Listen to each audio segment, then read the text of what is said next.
গত বছর ঠিক এই দিনে মারা গিয়েছিলেন অপু বিশ্বাসের মা। তখন শাকিব খান অপু বিশ্বাসকে গিয়ে বলেছিলেন, তুমি ভয় পেও না, আমি তোমার পাশে আছি সারা জীবনের জন্য।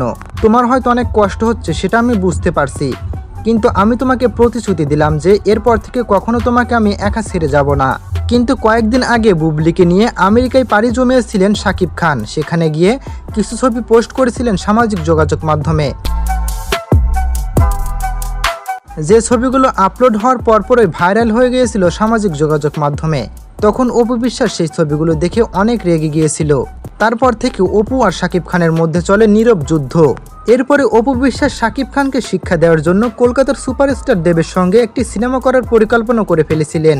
এতে দেবও রাজি হয়ে গিয়েছিল, কিন্তু হঠাৎ করেই অপু বিশ্বাসকে শাকিব খান নক দিয়ে বলেন, আজকের এই দিনে তোমাকে তোমার মা ছেড়ে গিয়েছিল চিরতরে, আর আমি তখন তোমাকে প্রতিশ্রুতি দিয়েছিলাম যে আমি তোমাকে কখনো একা ছেড়ে যাব না, কিন্তু শুধু তুমি আমাকে ভুল বোঝার কারণে আমাদের সম্পর্কের মধ্যে দূরত্ব তৈরি হয়ে গিয়েছে।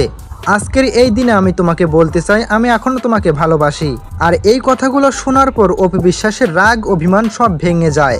তবে এত কিছু ঘটার পরে দর্শকদের মাঝে শুধু একটাই প্রশ্ন, তবে কি দেব আর অপুর সেই সিনেমা বন্ধ হয়ে যাবে নাকি গুঞ্জন হিসেবেই থেকে যাবে?